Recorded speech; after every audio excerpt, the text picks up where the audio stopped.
오늘 저는 설교 제목을 대청소 그랬습니다. 한번 따라 하실래요? 대청소. 그렇습니다. 성경에 요시야라는 왕이 있습니다. 남유다의 왕입니다. 아주 어린 나이 8살에 왕위에 올라서 31년 동안 통치를 했습니다. 8살에 왕이 되어서 31년 동안 통치를 했습니다. 요시야 왕은 당시 부패하고 타락했던 다른 왕들과 달랐습니다. 왕이 오른 지 8년째 되는 해에 하나님을 찾았다 그랬습니다. 왕이 되고 8년, 그러니까 8살이 되어서 왕이 되고 8년 되니까 16세 때 왕인 요시야 왕이 하나님을 찾았습니다. 또 왕이 되고 12년째 될 때 유다와 예루살렘인 우상들을 다 없애버렸습니다. 8살 왕이 되고 12년이니까 20살입니다.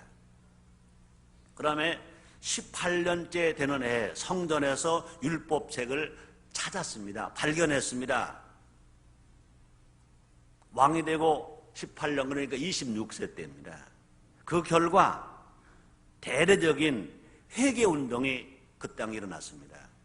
뿐 아니라 언약갱신이 이루어졌습니다. 오랫동안 지키지 않았던 유월절을 다시 지키게 되었습니다. 8살의 왕이 된 요시야 왕 때 일어난 사건입니다. 요시야 왕은 남유다 최후의 종교개혁가였습니다. 마르틴 루터만 종교개혁이 아니라 이 구약시대에도 요시야 왕은 종교개혁을 한 종교개혁가였습니다. 우리가 잘 아는 히스기야 왕보다 더욱 철저하게 종교개혁을 실천했습니다. 이 모든 일의 중심에는 왜 그런 일이 일어날 수 있었을까? 성전 수리가 있었습니다. 성전 수리. 요시야 왕은 왕이 되고 18년째 될 때 성전을 수리했다 그랬습니다. 열왕기하 22장 5절 이렇게 기록되어 있습니다. 여호와의 전 역사 감독자의 손에 붙여 저희로 여호와의 전에 있는 공장에게 주어 저희 퇴락한 것을 수리하게 하되 성전이 허물어진 것을 고쳤다는 겁니다. 성전을 수리하면서 종교개혁의 바탕이 된 율법책을 발견했다는 겁니다. 성전을 수리하다가 그동안 보지도 못했던, 찾지도 못했던, 관심도 없었던 율법책을 발견했다는 겁니다. 요즘 우리 순복음인전교회도 지금 어떻게 성전을 좀 수리해볼까 하고 손을 조금씩 대고 있습니다. 하나님의 집을 더욱 아름답게 만들기 위해서 애를 쓰고 있는 겁니다. 또뿐 아니라 함께 예배를 드리자 구석구석을 보면서 참 안타까웠습니다. 하나님 아버지가 거하시는 성전인데 너무너무 지저분합니다.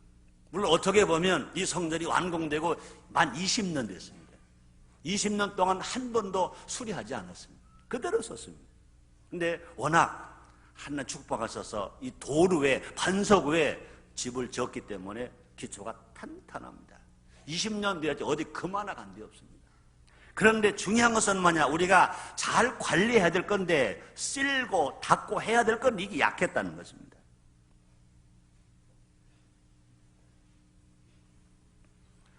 더러운 얼룩과 먼들이 너무 많이 나왔습니다.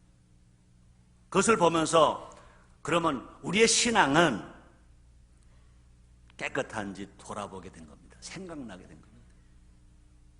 우리 안에 숨겨놓은 죄는 없는가? 아직도 회개하지 않은 악한 행실은 없는가? 성전을 수리하다 보니까 너무너무 지저분한 것을 보면서 이 성전은 보이는 성전만이 아니라 나도 여러분도 예수를 먹으신 성전인데 과연 정말로 숨겨놓은 죄는 없는가? 악한 행실은 없는가? 그래서 오늘 2006년도 사순절이 시작되는 첫 번째 주일 설교를 대청소라는 제목을 걸었다고 말씀했습니다. 계절적으로 지금 봄입니다. 만물이 새로워지고 있습니다. 이럴 때 우리 신앙도 새로워져야 되지 않겠는가? 대청소를 해야 되지 않겠는가? 잘못한 거 숨겨놓지 말고 회개해야 되지 않겠는가? 마음도 가족도 성전도 서로 사람과 사람의 성도와 성도의 관계도 잘못된 것을 다 회개하고 대청소해야 하지 않겠는가? 그것입니다. 그래서 이 시간은요, 우리의 삶에서 대청소해야 할 것이 무엇인지 알아보자는 것입니다. 그러므로 새 생명으로 충만한 봄을 맞이해서 봄에 새싹이 나는 것처럼, 여름에 잎이 무성한 것처럼, 가을에 많은 수확 열매를 거두는 것처럼 여러분의 신앙이 회복되시기를 바랍니다. 성령 충만하시기 바랍니다. 열매 맺는 삶이 되시기를 주의 이름으로 축원합니다. 첫째, 저는 게으름을 꼽았습니다. 게으름. 한번 따라 하시겠습니다. 게으름을 청소하자. 아마 이렇게 말씀하면 여러분 그럴 겁니다. 아이고 목사님, 나는 얼마나 바쁘다고요. 내가 얼마나 바쁜지요. 때로는요 밤잠도 못 자고요. 때로는 식사도 거를 때가 있는데 나는 엄청 바빠요. 근데 바쁜 거 축하합니다. 왜요? 현대인은 다 바쁘니까. 근데 현대인은 너무 바빠서 게으르다는 겁니다. 빠르게 돌아가는 세상에 끌려다니느라 정신이 없다는 겁니다. 중요한 건 뭐냐? 해야 할 일을 하고 있다면 좋은데 해야 할 일 하지 않고 해야 할 일에 게으르고 있다는 겁니다. 먼저 할 일은 하지 않고 해도 안 될 일에 바쁘다는 겁니다. 주님 뭐라 말씀하십니까? 마태복음 6장 33절에 말씀하십니다. 너희는 먼저 그의 나라와 그 의를 구하라. 그러면 이 모든 것을 너에게 더하시리라 그랬습니다. 우리는요 본질적인 일을 놓치고 있다면 결과적으로 아무리 바쁘게 다녀도 그 사람은 지금 게으르게 살고 있다는 겁니다. 본문에 요시야 왕이 칭찬받은 이유가 뭡니까? 남들이 하지 못한 대단한 일을 해서 칭찬을 받은 건 아닙니다. 요시야 왕이 본질인 일에 온 힘을 쏟았기 때문에 요시야 왕이 칭찬받은 겁니다. 이스라엘 백성은 그동안 하나님을 섬기는데 게을렀습니다. 이스라엘 땅은 각종 우상과 더러운 영들로 가득 채워졌습니다. 하나님이 뽑은 선민인데, 하나님의 말씀을 받은 선민인데 결과적으로 신앙이 죽어 있다는 겁니다. 요시야 왕은 과감하게 더러운 것을 청소했다 그랬습니다. 역대하 34장 3절 말씀이 있습니다. 오히려 어렸을 때 곧 위에 있은 지 8년에 그 조상 다윗 하나님을 비로소 구하고 그 12년에 유다와 예루살렘을 비로소 정결케 하여 그 산당과 아세라 목상들과 아로새긴 우상들과 부어 만든 우상들을 제하여 버리매. 여러분 또 다른 사람 생각해 볼까요? 사무엘상에 나오는 엘리를 압니다. 엘리 제사장 어떻습니까? 그런 대제사장에도 불구하고 게을렀다 그랬습니다. 신앙생활도 게을렀습니다. 자녀 교육, 자녀 훈련, 자녀 양육도 게을렀습니다. 그뿐이 아닙니다. 대제사장 직분을 감당하는 것도 게을렀습니다. 그래서 성경을 보면요, 그는 항상 의자에 앉아 있었다 그랬습니다. 백성들이 울고 있을 때 의자에 앉아 있었다 그랬습니다. 한나가 간절히 기도할 때도요 의자에 앉아 있었습니다. 사무엘상 1장 9절 하반절 10절 이런 말씀이 있습니다. 제사장 엘리는 여호와의 전 문설주 곁 그 의자에 앉았더라. 한나가 마음에 괴로워서 여호와께 기도하고 통곡할 때, 그뿐이 아닙니다.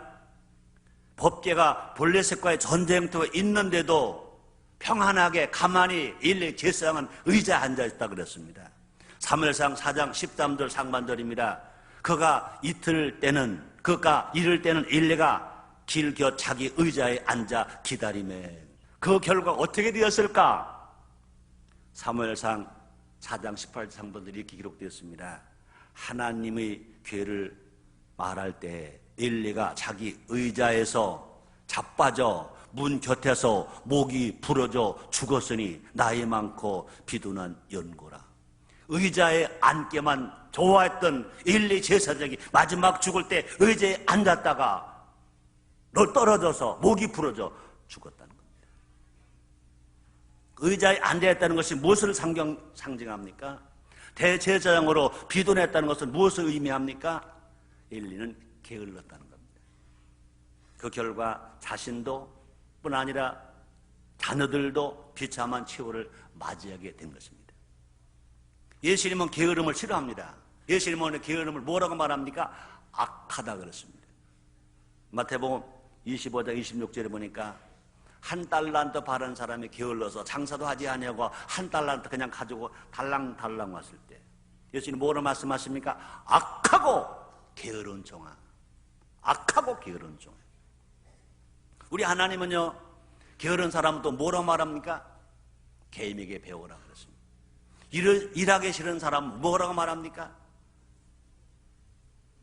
일하기 싫은 사람 먹지 말라고 말합니다. 우리들은 열심을 다해 하나님을 섬깁시다. 열심을 다해 성도끼리 사랑하고 가족끼리 사랑하고 서로 사랑합시다. 우리는 지금 부지런해야 됩니다. 일 덜 하려고 꾀부르지 말고 일 더 하려고 애쓰는 우리 모두가 됩시다. 몇 번 아니라 열심을 다해 선한 일을 행해야 할 것인 것입니다.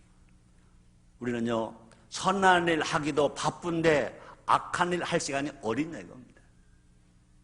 두 번째입니다. 무엇을 청소해야 될까? 무관심을 청소하자. 한번 따라 하시겠습니다. 무관심을 청소하자. 그렇습니다. 열왕기하 28장을 읽다 보면요, 놀라운 사실을 발견합니다. 언제부터인지 알 수 없지만 이스라엘이 율법책을 가까이 하지 않았다는 겁니다. 하나님이 주신 율법책. 시편 기자가 말합니다. 복 있는 사람은 오직 여호와의 율법을 즐거움으로 주야로 묵상하는 자로다 그랬습니다. 하나님의 말씀을 받은 이스라엘 백성들이, 율법을 받은 이스라엘 백성들이 언제부턴가 하나님의 율법책을 가까이 하지 않았다는 겁니다. 읽지도 않았습니다. 듣지도 않았습니다. 묵상도 하지 않았습니다. 그들은 성전을 수리하면서 율법책을 발견합니다. 열왕기하 22장 8절에 보니까 이렇게 되었습니다. 대제사장 hil기야가 서기관 사반에게 이르되 내가 여호와의 전에서 율법책을 발견하였노라 하고 그 책을 사반에게 주니 사반이 읽으니라. 요시야 왕이 성전을 수리하다가 율법책을 발견했다는 겁니다. 그동안 잊고 있었던 겁니다. 어디에 있는지 알지도 못했던 것입니다. 이스라엘은 하나님 아버지 말씀에 무관심했습니다. 하나님의 거하시는 성전에도 무관심했습니다. 하나님과 우상을 겸하여 섬기면서 복 받기만을 바랬다는 것입니다. 과연 우리의 모습은 어떤가? 무관심은 신앙 성장의 적입니다.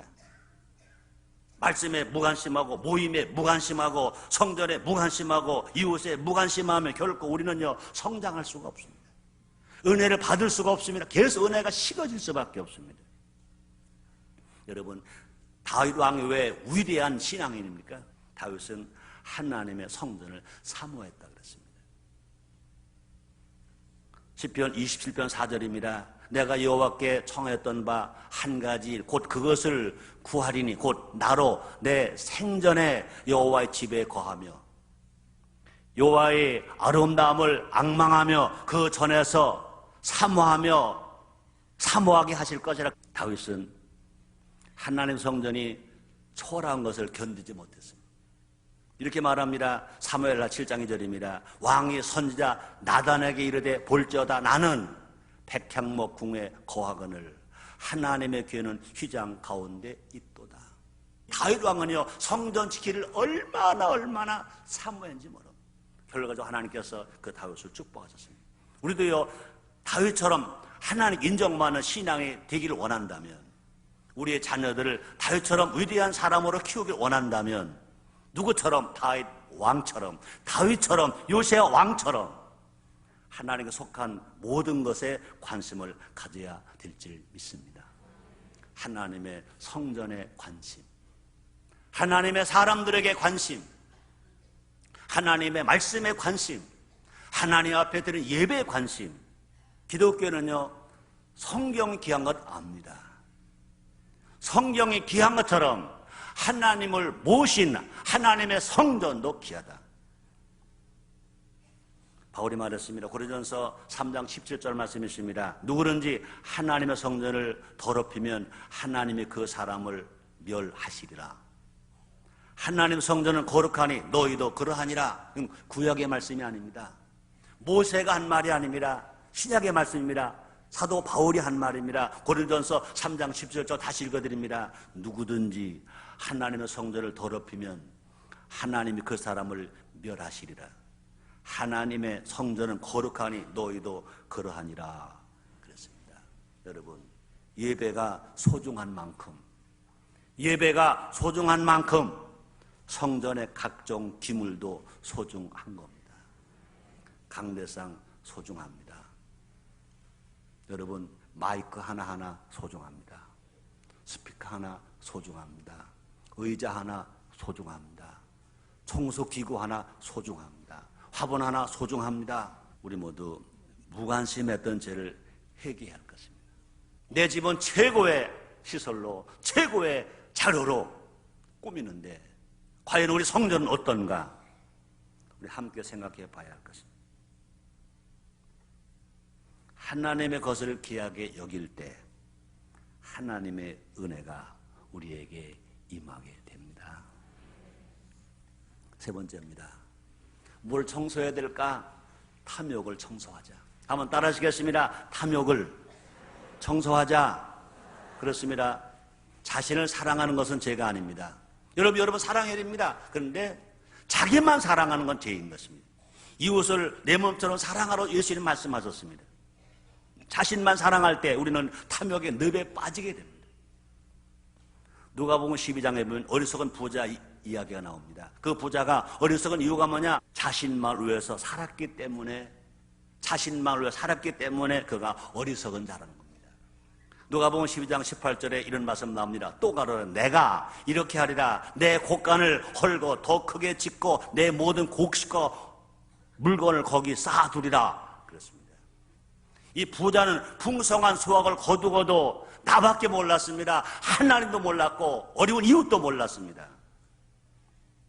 그는 더만 외칩니다.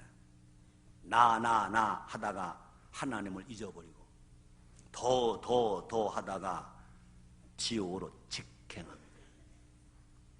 지옥이 어떤 것입니까? 성경은 무저갱이라고 합니다. 무저갱이라는 말은 뭐냐? 바닥이 없는 곳이라는 뜻입니다. 아무리 떨어져도 너 멈추지 않는 것이 지옥이라는 겁니다. 이 세상 살면서 탐욕이 가득 차서 끝을 모르고 인생을 살아가면, 욕심이 끝이 없으면 마지막 죽어서 떨어지는 것도 끝이 없다. 이것이 무저갱입니다.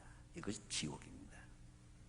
예수님은 탐욕이 가득 찬 인생들에게 명령하셨습니다. 누가복음 12장 15절입니다. 저에게 이르시되 삼가 모든 탐심을 물리치라. 사람의 생명이 그 소유의 넉넉함에 있지 아니하니라. 그랬습니다. 또 바울은요, 뭐라고 말합니까? 탐욕을 우상숭배라고 그랬습니다. 탐욕이 뭐냐? 우상숭배. 예수 믿는 사람들이 우상숭배를 하는 사람 아무도 없습니다. 우상숭배 한다 그러면 아니요, 난 아니요, 나는 절대 우상숭배하지 않습니다. 그럽니다.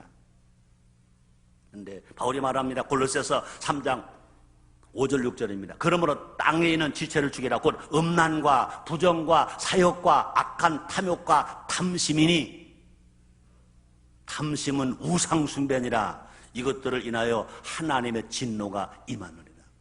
탐심이 우상숭배고 탐심 때문에 하나님의 진노가 임한다는 거예요. 인생 행복은 소유에 있지 않은 걸 너무나 여러분 잘 알고 있습니다. 아무리 많이 소유해도 하나님이 데려가시면 끝인 것입니다. 누가복음 12장 20절입니다. 하나님이 이르시되 어리석은 자여 오늘 밤에 내 영혼을 도로 찾으리니 그래야면 내 예비한 것이 네 것이 되겠느냐, 이렇게 말씀하십니다. 우리가 욕심 부려할 것은 하나님을 향한 믿음인 줄 믿습니다. 천국인 줄 믿습니다. 우리 모두가 다 세상을 향해 뻗은 탐욕의 가지들을 다 잘라야 할 것입니다. 그래서 야고보서 1장 15절에 말씀하십니다. 욕심이 잉태한 적 죄를 낳고 죄가 장성한 적 사망을 낳나. 욕심을 잘라버리고 참심을 잘라버리고, 우리가 살아갈 때 누가 도와주시냐? 우리 성령님 도와주셔서. 그런 사람들은 주님 말씀하십니다. 사랑하는 자여 내 영혼이 잘됨같이 내가 범사가 잘되고 간과를 내가 간과하노라.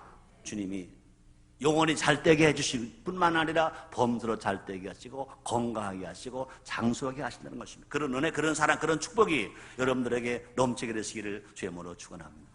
우리는요, 하나님으로 인해서 만족해야 됩니다. 하나님으로 인해서 배부른 인생이 되어야 됩니다. 그래서 시편 37편 4절에 말씀하십니다. 여호와를 기뻐하라. 그래야만 너의 소원이 이루어지리라 그렇습니다. 하나님으로 만족하라. 하나님으로 즐거워하라. 하나님으로 기뻐하라. 그럼 너의 소원이 이루어진다는 것입니다. 그런 은혜가 여러분들에게 크게 임하시기를 주의 이름으로 축원합니다. 하나님께서 우리의 삶을 날마다 새롭게 만들어 주시게 될 것인 것입니다. 하나 더 합니다. 네 번째입니다. 뭘 청소해야 될까? 시기를 청소하자. 한번 따라 하시겠습니다. 시기를 청소하자. 그렇습니다. 인간에게는요, 많은 감정이 있습니다. 그 중에서 가장 무서운 감정을 들려면 뭘까? 시기심. 역사를 보면 여자의 시기심이 한나를 흔들었습니다. 성경을 봐도 시기심 무서운 감정입니다. 요셉은 형제들의 시기심 때문에 애굽에 팔려갔습니다. 사울은 다윗을 시기하여 죽이고자 했습니다. 시기심이 빚어낸 가장 무서운 사건이 뭐냐? 예수님을 십자가에 피 흘려 죽게 한 겁니다. 예수님은 그렇게 매맞으셨습니다. 그렇게 가시관 쓰셨습니다. 양소 양반의 못을 박히시고 십자가에 피 흘려 죽으셨습니다. 왜 예수님이 그처럼 처참하게 죽임을 당하셨을까? 시기 때문에. 사람들이 시기심에 예수님을 십자가에 못 박았습니다. 그래서 마태복음 27장 17절 18절 이렇게 기록되었습니다. 저희가 무엇을 때 빌라도가 물어가로되 너희는 내가 누구를 너에게 놓아주기를 원하느냐? 바라바냐? 그리스도라는 예수냐? 그리스도라 하는 예수냐? 하니 이는 저가 그들이 시기로 예수를 넘겨줄 줄 알미러라. 벌써 빌라도는요, 많은 군중들이 뭐하는 대제사장들이 시기심 때문에 예수를 못 박혀 죽게 할 것을 다 알고 있었다 그랬습니다. 예수님이 왜 십자가에 못 박혀 죽게 했느냐? 시기심 때문에. 대제사장들의 시기심 때문에. 그 종교인들의 시기심 때문에. 우리는요, 시기심은 악한 악입니다. 시기심은 모양이라도 버리고 삽시다. 시기심 있는 곳에 모든 악이 있다 그랬습니다. 야고보서 3장 16절입니다. 시기와 다툼이 있는 곳에는 요란과 모든 악한 일이 있음이니라. 시기와 다툼이 있는 곳에는 요란과 모든 악한 일이 있음이라 그랬습니다. 뿐 아닙니다. 시기심 있는 곳에는요, 사탄이 활보한다 그랬습니다. 야고보서 3장 14절 15절 말씀이십니다. 그러나 너희 마음속에 독한 시기와 다툼이 있으면 자랑하지 말라. 진리를 거스려 거짓말하지 말라. 이러한 죄는 위로부터 내려온 것이 아니요 세상적이요 정욕적이요 마귀적이니. 이 시기는 뭐냐? 세상적입니다. 정욕적입니다. 마귀적이라는 것. 성도의 바른 자세는 각자에게 주신 은혜에 감사하는 것입니다. 우리는 모두 하나님의 작품입니다. 하나님 우리 각자를 다 소중히 여기십니다. 한번 따라 하시겠습니다. 하나님은 우리 한 사람 한 사람을 소중히 여기십니다. 아멘입니까? 누구는 잘나고 누구는 못나게 창조하지 않으셨습니다. 우리 하나님이 다 다르게 지으셨을 뿐입니다. 각자에게는요, 하나님 주신 고유의 재능과 은사가 다 있게 되어 있습니다. 우리가 할 일은 뭐냐? 나만의 모습을 발견하는 겁니다. 전 세계 65억의 인구가 있습니다. 그러나 분명한 것은 최성규는 여기 나 하나밖에 없습니다. 뭐 이름은 같은 사람이 있을지 모릅니다. 그러나 진실로 그 성품과 그 모습을 그대로 지은 사람은 하나님이 한 사람밖에 안 지었다는 겁니다. 우리는 주님 안에서 하나 영광 돌리는 삶을 살아가는 겁니다. 그렇게 살아갈 때 우리의 삶이 행복해집니다. 그렇게 살아갈 때 우리 모두가 다 풍요로운 삶을 살아갈 수 있습니다. 진실로 그렇게 살아갈 때 우리 모두가 다 행복을 느끼며 살아갑니다. 나는 정말로 부자라고 내가 고백하고 말하며 살아갈 수 있습니다.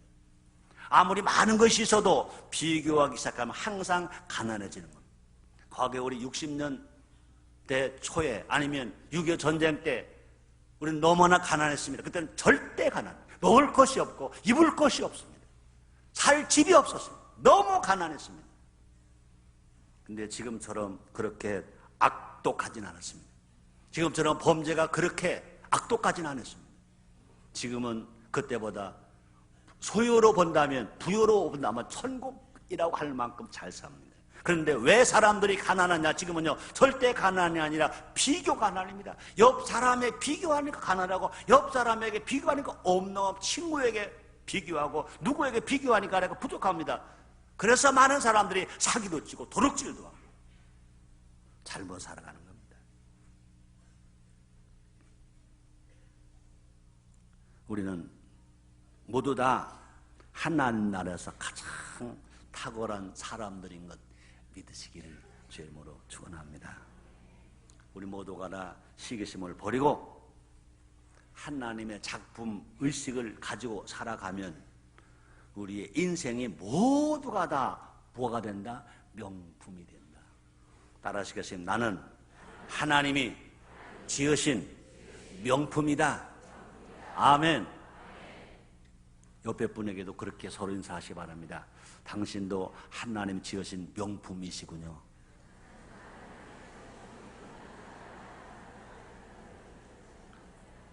한번 따라하시기 바랍니다. 나는 하나님이 지으신 명품이다. 믿으시기 바랍니다. 결론입니다. 지혜로운 사람은 버릴 것을 버릴 줄 아는 사람입니다. 게으름의 때, 무관심의 질병을 버려야 할 것입니다. 남몰래 숨겨놓은 탐욕과 시기심도 버려야 할 것입니다. 회개하고 돌아서는 자에게는 분명히 하나님의 은혜가 있고 하나님의 복이 있고 하나님의 기적이 따라오게 될 것입니다. 그런 은혜, 그런 사랑, 그런 복을 다 받으시기를 주님의 이름으로 축원합니다. 기도하겠습니다. 하나님 감사합니다. 2006년도 사순절 기간의 첫 번째 주일을 허락하셨습니다. 그렇습니다. 우리는 그동안 너무나 잘못 살았던 일이 많습니다. 우리의 주님 첫 번째 하신 말씀이 있습니다. 회개하라, 천국이 가까웠느니라.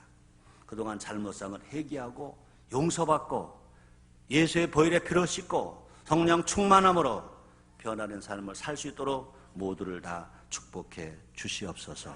우리의 기도를 들으시니 감사합니다. 응답하시니 감사합니다. 새롭게 하시니 감사합니다. 예수님의 이름으로 기도드리옵나이다. 아멘.